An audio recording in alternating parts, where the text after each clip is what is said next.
ಎಲ್ಲರಿಗೂ ನಮಸ್ಕಾರ ಸ್ನೇಹಿತರೆ.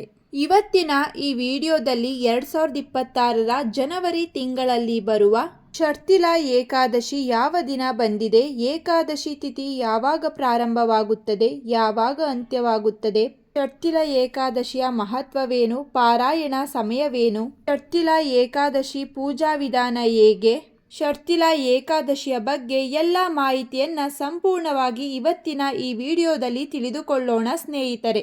ಹಿಂದೂ ಧರ್ಮದಲ್ಲಿ ಏಕಾದಶಿಗೆ ವಿಶೇಷ ಮಹತ್ವವಿದೆ. ಏಕಾದಶಿ ವ್ರತವು ಎಲ್ಲ ವ್ರತಗಳಲ್ಲಿ ಅತ್ಯಂತ ಶ್ರೇಷ್ಠ ಎಂದು ಹೇಳಲಾಗುತ್ತದೆ. ಏಕಾದಶಿಯ ವ್ರತದಿಂದ ಮಾನವನು ಕೇವಲ ಭೌತಿಕ ಸುಖ ಮತ್ತು ಸೌಲಭ್ಯವನ್ನು ಪಡೆಯುವುದೇ ಅಲ್ಲ, ಮೋಕ್ಷದ ಮಾರ್ಗವೂ ಕೂಡ ದೊರೆಯುತ್ತದೆ. ಪ್ರತಿ ತಿಂಗಳು 2 ಏಕಾದಶಿಗಳಿದ್ದು ಪ್ರತಿಯೊಂದು ಏಕಾದಶಿಗೂ ತನ್ನದೇ ಆದ ಮಹತ್ವವಿದೆ. ಏಕಾದಶಿಯ ದಿನವನ್ನು ಭಗವಾನ್ ವಿಷ್ಣುವಿಗೆ ಸಮರ್ಪಿಸಲಾಗಿದೆ. ಈ ದಿನ ಭಗವಾನ್ ವಿಷ್ಣುವನ್ನು ಪೂಜಿಸಲಾಗುತ್ತದೆ ಮತ್ತು ಉಪವಾಸ ವ್ರತವನ್ನು ಮಾಡಲಾಗುತ್ತದೆ. ಈ ದಿನ ಉಪವಾಸವನ್ನು ಆಚರಿಸುವುದರಿಂದ ಪಾಪಗಳಿಂದ ಮುಕ್ತಿ ದೊರೆಯುತ್ತದೆ ಮತ್ತು ಇಷ್ಟಾರ್ಥಗಳು ಸಿದ್ಧಿಯಾಗುತ್ತವೆ. ಷಷ್ಠಿಲಾ ಏಕಾದಶಿ ಎಂದರೆ ಹಿಂದೂ ಕ್ಯಾಲೆಂಡರ್ನ ಪುಷ್ಯ ಮಾಸದ ಕೃಷ್ಣ ಪಕ್ಷದಲ್ಲಿ ಬರುವ ವಿಶೇಷ ಏಕಾದಶಿ. ಈ ಏಕಾದಶಿಯು ಮಾರ್ಗ ಮಾಸದ ಕೃಷ್ಣ ಪಕ್ಷದ 11ನೆಯ ದಿನವಾಗಿದ್ದು, ಈ ದಿನದಂದು ಎಳ್ಳು ಮತ್ತು ವಿಷ್ಣು ಪೂಜೆಗೆ ಮಹತ್ವ ದಿನವಾಗಿದೆ. ಈ ಏಕಾದಶಿಯನ್ನು ಷಷ್ಠಿಲಾ ಏಕಾದಶಿ ಎಂದು ಕರೆಯುತ್ತಾರೆ. ಈ ದಿನ ವಿಷ್ಣು ಸಮೇತ ತಾಯಿ ಲಕ್ಷ್ಮಿ ಮತ್ತು ಶ್ರೀ ಕೃಷ್ಣನನ್ನ ಪೂಜಿಸಿ ಆರಾಧಿಸುವ ಸಂಪ್ರದಾಯವಿದೆ. ವಿಶೇಷವಾಗಿ ಎಳ್ಳನ್ನು ಅರ್ಪಿಸುವುದೇ ಈ ಏಕಾದಶಿಯ ಮಹತ್ವ ಎಂದು ಪದ್ಮ ಪುರಾಣದಲ್ಲಿ ಹೇಳಲಾಗಿದೆ. ಧಾರ್ಮಿಕ ನಂಬಿಕೆಯ ಪ್ರಕಾರ ಈ ಉಪವಾಸವನ್ನು ಆಚರಿಸಿ ಪೂಜೆ, ದಾನ, ನೈವೇದ್ಯ ಅರ್ಪಿಸುವುದರಿಂದ ಒಬ್ಬ ವ್ಯಕ್ತಿಯು ಕನ್ಯಾದಾನ ಮಾಡಿದಷ್ಟು ಫಲ, ಸಾವಿರಾರು ವರ್ಷಗಳ ಕಾಲ ತಪಸ್ಸು ಮಾಡಿದ ಫಲ ಮತ್ತು ಚಿನ್ನವನ್ನ ದಾನ ಮಾಡಿದಷ್ಟು ಪುಣ್ಯವನ್ನ ಪಡೆದುಕೊಳ್ಳುತ್ತಾನಂತೆ. ಷಷ್ಠಿಲಾ ಎಂದರೆ 6 ವಿಧದ ಎಳ್ಳು ಬೀಜಗಳನ್ನು ಒಳಗೊಂಡಿರುವ ಏಕಾದಶಿ. ಈ ಏಕಾದಶಿ ದಿನದಂದು ಎಳ್ಳನ್ನು 6 ವಿಧದಲ್ಲಿ ಬಳಸಲಾಗುತ್ತದೆ. ಇದರಿಂದ ಎಲ್ಲ ಪಾಪಗಳು ನಾಶವಾಗಿ ಮೋಕ್ಷ ಪ್ರಾಪ್ತಿಯಾಗುತ್ತದೆ. ಹಾಗೆಯೇ ಈ ಏಕಾದಶಿ ವ್ರತವನ್ನು ಆಚರಿಸುವುದರಿಂದ ವಾಚಿಕ, ಮಾನಸಿಕ ಮತ್ತು ಶಾರೀರಿಕ ಎಂಬ 3 ರೀತಿಯ ಪಾಪಗಳಿಂದ ಮುಕ್ತಿ ದೊರೆಯುತ್ತದೆ. 2026ರ ಜನವರಿ 14ರಂದು ಷಷ್ಠಿಲಾ ಏಕಾದಶಿಯನ್ನು ಆಚರಣೆ ಮಾಡಲಾಗುತ್ತದೆ. ಷಷ್ಠಿಲಾ ಏಕಾದಶಿ ತಿಥಿಯು ಜನವರಿ 13ನೇ ತಾರೀಕು ಮಂಗಳವಾರ ಸಂಜೆ 3:17 ಪ್ರಾರಂಭವಾಗಿ ಜನವರಿ 14ನೇ ತಾರೀಕು ಬುಧವಾರದಂದು ಸಂಜೆ 5:52 ಮುಕ್ತಾಯಗೊಳ್ಳುತ್ತದೆ. ದ್ವಾದಶಿ ತಿಥಿಯ ದಿವಸ ಉಪವಾಸವನ್ನು ಮುಕ್ತಾಯ ಮಾಡಬೇಕು. ಪಾರಣಿ ಮಾಡುವ ಸಮಯ ಅಂದರೆ ಪಾರಣ ಸಮಯ. ಉಪವಾಸ ಮುಗಿಯುವ ಸಮಯವನ್ನ ಪಾರಣ ಸಮಯ ಎಂದು ಕರೆಯುತ್ತೇವೆ. ಪಾರಣ ಅಂದರೆ ಉಪವಾಸವನ್ನ ಮುರಿಯುವ ಸಮಯ ಎಂದರ್ಥ. ಈ ಸಮಯವು ಜನವರಿ 15ರಂದು ಅಂದರೆ ಗುರುವಾರದಂದು ಬೆಳಿಗ್ಗೆ 6:19 ದಿಂದ 9:21 ಇರುತ್ತದೆ. ಈ ಸಮಯದಲ್ಲಿ ನಾವು ಪಾರಣಿಯನ್ನ ಮಾಡಬಹುದು. ಈ ದಿನ ವ್ರತವನ್ನು ಆಚರಿಸುವುದರ ಹೊರತಾಗಿಯೂ ಪ್ರತಿಯೊಬ್ಬರೂ 6 ರೀತಿಯಲ್ಲಿ ಎಳ್ಳನ್ನು ಬಳಸಬಹುದು. ಅಂದರೆ ಎಳ್ಳು ಮಿಶ್ರಿತ ನೀರಿನಿಂದ ಸ್ನಾನ ಮಾಡಿ, ಅಂದರೆ ಸ್ನಾನ ಮಾಡುವ ನೀರಿಗೆ ಸ್ವಲ್ಪ ಕಪ್ಪು ಎಳ್ಳನ್ನು ಬೆರೆಸಿ ಸ್ನಾನ ಮಾಡಬೇಕು. ಎಳ್ಳಿನ ಎಣ್ಣೆಯನ್ನು ದೇಹಕ್ಕೆ ಹಚ್ಚುವುದು, ಇದರಿಂದ ಆರೋಗ್ಯವು ಪ್ರಾಪ್ತಿಯಾಗುತ್ತದೆ. ಇದು ಚರ್ಮದ ಕಾಯಿಲೆಗಳು ಮತ್ತು ಸುಸ್ತು ಸೇರಿದಂತೆ ಹಲವು ರೀತಿಯ ಸಮಸ್ಯೆಗಳಿಂದ ಪರಿಹಾರವನ್ನು ನೀಡುತ್ತದೆ. ಅಷ್ಟೇ ಅಲ್ಲದೆ ಎಳ್ಳಿನ ಹವನ ಏಕಾದಶಿಯೊಂದು ಪ್ರತಿಯೊಬ್ಬರೂ 5 ಇಡಿ ಎಳ್ಳಿನಿಂದ ಹವನ ಮಾಡಬೇಕು. ಹವನ ಮಾಡುವ ಮೊದಲು ಹಸುವಿನ ತುಪ್ಪದಲ್ಲಿ ಎಳ್ಳನ್ನು ಬೆರೆಸಿ ನಂತರ ವಿಷ್ಣುವಿನ ನಾಮಸ್ಮರಣೆ ಮಾಡುತ್ತಾ ಶ್ರದ್ಧಾ ಭಕ್ತಿಯಿಂದ ಹವನವನ್ನು ಮಾಡಿ.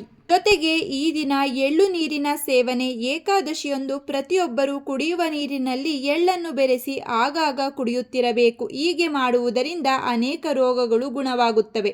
ಏಕಾದಶಿ ದಿನದಂದು ದಕ್ಷಿಣಕ್ಕೆ ಮುಖ ಮಾಡಿ ಪೂರ್ವಜರಿಗೆ ಎಳ್ಳನ್ನು ಅರ್ಪಿಸಿದರೆ ಪೂರ್ವಜರ ಆಶೀರ್ವಾದವೂ ಸಿಗುತ್ತದೆ. ಕುಟುಂಬದಲ್ಲಿ ಸಂತೋಷ, ಶಾಂತಿ, ಸಮೃದ್ಧಿ ನೆಲೆಸುತ್ತದೆ. ಮುಖ್ಯವಾಗಿ ಏಕಾದಶಿ ದಿನದಂದು ಎಳ್ಳು ದಾನ ಮಾಡುವ ವಿಶೇಷ ಮಹತ್ವವನ್ನು ಪುರಾಣ ಮತ್ತು ಗ್ರಂಥಗಳಲ್ಲಿ ಹೇಳಲಾಗಿದೆ. ಎಳ್ಳನ್ನು ದಾನ ಮಾಡುವವನು ನರಕವನ್ನು ನೋಡುವುದಿಲ್ಲ ಎಂದು ಮಹಾಭಾರತದಲ್ಲಿ ಉಲ್ಲೇಖಿಸಲಾಗಿದೆ. ಏಕಾದಶಿಯ ದಿನದಂದು ಬ್ರಾಹ್ಮಣರಿಗೆ, ಬಡವರಿಗೆ ಎಳ್ಳನ್ನು ದಾನ ಮಾಡುತ್ತಾರೆ. ಏಕೆ ಎಂದರೆ ಈ ದಿನ ಹೆಚ್ಚು ಎಳ್ಳನ್ನು ದಾನ ಮಾಡಿದರೆ ಹೆಚ್ಚು ಪಾಪಗಳು ನಾಶವಾಗುತ್ತವೆ ಮತ್ತು ಅಷ್ಟೇ ವರ್ಷಗಳವರೆಗೆ ಸ್ವರ್ಗದಲ್ಲಿ ಸ್ಥಾನ ಸಿಗುತ್ತದೆ ಎಂದು ಹೇಳಲಾಗುತ್ತದೆ. ಎಳ್ಳಿನಿಂದ ತಯಾರಿಸಿದ ಪದಾರ್ಥಗಳ ಸೇವನೆಯಿಂದ ಈ ದಿನ ವ್ರತ ಆಚರಿಸುವವರು ಅಥವಾ ಉಪವಾಸ ವ್ರತ ಮಾಡದೇ ಇದ್ದವರು ಕೂಡ ಎಳ್ಳಿನಿಂದ ಮಾಡಿದ ಪದಾರ್ಥಗಳನ್ನು ಸೇವಿಸಬೇಕು. ಈ ದಿನ ಎಳ್ಳು ಬೀಜಗಳನ್ನು ಹೊಂದಿರುವ ಆಹಾರವನ್ನು ತಯಾರಿಸಿ ಜೊತೆಗೆ ಸಂಜೆ ವಿಷ್ಣು ಮತ್ತು ಲಕ್ಷ್ಮೀ ದೇವಿಗೆ ಅರ್ಪಿಸಿ. ಅಲ್ಲದೆ ಬಡವರು ಮತ್ತು ನಿರ್ಗತಿಕರಿಗೆ ಆಹಾರವನ್ನು ನೀಡಿ. ಈ ದಿನ ಸ್ನಾನದ ನಂತರ ದೇವರ ಮನೆಯನ್ನ ಶುದ್ಧ ಮಾಡಿ ದೇವರಿಗೆ ಎಳ್ಳಿನ ಎಣ್ಣೆ ಅಥವಾ ತುಪ್ಪದ ದೀಪವನ್ನು ಹಚ್ಚಿ ಭಗವಾನ್ ವಿಷ್ಣುವಿಗೆ ತುಳಸಿ ಮಾಲೆ ಮತ್ತು ಹೂವುಗಳಿಂದ ಅಲಂಕಾರ ಮಾಡಬೇಕು. ವಿಷ್ಣುವಿಗೆ ನೈವೇದ್ಯವಾಗಿ ಎಳ್ಳಿನಿಂದ ತಯಾರಿಸಿದ ಯಾವುದಾದರೂ ಪದಾರ್ಥಗಳನ್ನು ಅರ್ಪಿಸಬಹುದು. ಇಲ್ಲವಾದರೆ ಕೇವಲ ಕಪ್ಪು ಎಳ್ಳಿನ ಜೊತೆ ಸಕ್ಕರೆ ಅಥವಾ ಬೆಲ್ಲವನ್ನು ಸೇರಿಸಿ ಕೂಡ ನೈವೇದ್ಯ ಅರ್ಪಿಸಬಹುದು. ಈ ದಿನ ವಿಷ್ಣು ಸಹಸ್ರನಾಮ ಪಠನೆ ಅಥವಾ ಕೇಳುವುದು ತುಂಬ ಒಳ್ಳೆಯದು. ಇಲ್ಲವಾದರೆ ಓಂ ನಮೋ ಭಗವತೆ ವಾಸುದೇವಾಯ ಎಂಬ ಮಂತ್ರವನ್ನು 108 ಬಾರಿ ಜಪಿಸಬೇಕು. ಕರ್ಪೂರ ಅಥವಾ ಅಗರಬತ್ತಿಯನ್ನು ಬೆಳಗಿಸಿ ಅದರ ಮೇಲೆ ಸ್ವಲ್ಪ ಕಪ್ಪು ಎಳ್ಳನ್ನು ಸೇರಿಸಬೇಕು. ಇದು ಹವನದಲ್ಲಿ ತಿಲಕವನ್ನು ಅರ್ಪಿಸುವುದಕ್ಕೆ ಸಮ. ಆದ್ದರಿಂದ ಈ ಏಕಾದಶಿ ದಿನದಂದು ಅಶ್ವತ್ಥ ವೃಕ್ಷವನ್ನು ಪೂಜಿಸುವುದು ದೀರ್ಘ ಮತ್ತು ಶಾಂತಿಯುತ ದಾಂಪತ್ಯ ಜೀವನಕ್ಕೆ ಸಹಾಯ ಮಾಡುತ್ತದೆ. ಅರಳಿ ಮರವನ್ನು ಪೂಜಿಸಿ ಹೊಸ ಗಿಡವನ್ನು ನೆಡುವುದು ಮತ್ತು ಅದನ್ನು ಪೋಷಿಸುವುದು ಇದರಿಂದ ಉತ್ತಮ ಆರೋಗ್ಯದ ಜೊತೆಗೆ ಕುಟುಂಬದಲ್ಲಿ ಏಳಿಗೆ ಉಂಟಾಗುತ್ತದೆ. ಅಷ್ಟೇ ಅಲ್ಲದೆ ಈ ಏಕಾದಶಿ ದಿನದಂದು ನ್ಯಾಯಾಲಯದ ಪ್ರಕರಣಗಳಲ್ಲಿ ಜಯ ಸಾಧಿಸಲು ಹಸುವಿಗೆ ಬಾಳೆಹಣ್ಣನ್ನು ತಿನ್ನಿಸಬೇಕು. ಹಣಕಾಸಿನ ಸಮಸ್ಯೆಗಳನ್ನು ತಪ್ಪಿಸಲು ಕೂಡ ಅರಳಿ ಮರದ ಕೆಳಗೆ ಕುಳಿತು ಓಂ ನಮೋ ಭಗವತೆ ವಾಸುದೇವಾಯ ಎಂಬ ಮಂತ್ರವನ್ನು 108 ಬಾರಿ ಜಪಿಸಬೇಕು. ಷರ್ತಿಲ ಏಕಾದಶಿಯ ದಿನದಂದು ವಿಶೇಷವಾಗಿ ಎಳ್ಳಿನ ದಾನದ ಜೊತೆಗೆ ಈ 3 ವಸ್ತುಗಳನ್ನು ದಾನ ಮಾಡುವುದರಿಂದ ಅದ್ಭುತ ಫಲಗಳು ಪ್ರಾಪ್ತಿಯಾಗುತ್ತವೆ. ಈ ಮಾರ್ಗ ಮಾಸದಲ್ಲಿ ತುಂಬ ಚಳಿ ಇರುವುದರಿಂದ ಈ ಏಕಾದಶಿ ದಿನದಂದು ಬೆಚ್ಚನೆಯ ವಸ್ತ್ರಗಳನ್ನು ದಾನ ಮಾಡಬೇಕು. ವಸ್ತ್ರದಾನ ಮಾಡುವುದರಿಂದ ಲಕ್ಷ್ಮೀ ದೇವಿಯ ಆಶೀರ್ವಾದವು ನಿಮ್ಮ ಮೇಲೆ ಇರುತ್ತದೆ. ಹಾಗೆಯೇ ಜೀವನದಲ್ಲಿ ಹಣ ಧಾನ್ಯಗಳಿಗೆ ಕೊರತೆ ಇರುವುದಿಲ್ಲ.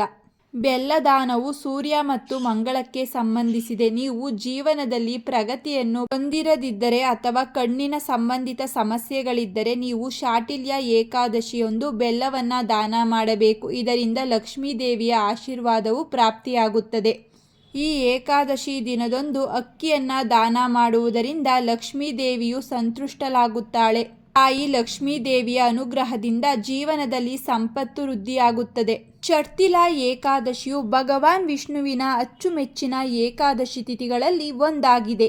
ಈ ಏಕಾದಶಿ ವ್ರತವನ್ನು ಆಚರಿಸುವುದರಿಂದ ಎಲ್ಲ ಇಷ್ಟಾರ್ಥಗಳು ನೆರವೇರುತ್ತವೆ ಮತ್ತು ಮನೆಗೆ ಸಂತೋಷ ಮತ್ತು ಸಮೃದ್ಧಿ ತರುತ್ತದೆ. ಈ ಏಕಾದಶಿ ವ್ರತವನ್ನು ಆಚರಿಸುವುದರಿಂದ ಬಡತನ ಮತ್ತು ದುಃಖಗಳಿಂದ ಮುಕ್ತಿ ಪಡೆಯಬಹುದು. ಉಪವಾಸ ಮಾಡಲು ಸಾಧ್ಯವಾಗದಿದ್ದರೂ ಕೇವಲ ಕಥೆಯನ್ನು ಕೇಳುವುದರಿಂದ ವಾಜಪೇಯಿ ಯಾಗಕ್ಕೆ ಸಮಾನವಾದ ಪುಣ್ಯ ಸಿಗುತ್ತದೆ. ಈ ಉಪವಾಸವು ಸಾವಿರಾರು ವರ್ಷಗಳ ತಪಸ್ಸು ಮತ್ತು ಯಾಗಗಳಿಗೆ ಸಮಾನವೆಂದು ಹೇಳಲಾಗುತ್ತದೆ. ವಿಷ್ಣುವಿನ ಅಥವಾ ವಿಷ್ಣುವಿಗೆ ಸಂಬಂಧಿಸಿದ ದೇವಾಲಯಕ್ಕೆ ಭೇಟಿ ನೀಡಿ ನಿಮ್ಮ ಕೈಲಾದಷ್ಟು ಸಣ್ಣ ಪುಟ್ಟ ಸೇವೆ, ಪೂಜೆ, ದಾನವನ್ನು ಮಾಡಿ. ಇದರಿಂದ ಈ ಏಕಾದಶಿ ದಿನದಂದು ವಿಷ್ಣುವಿನ ಸಂಪೂರ್ಣ ಅನುಗ್ರಹದ ಜೊತೆ ಸಕಲವೂ ಪ್ರಾಪ್ತಿಯಾಗುತ್ತದೆ.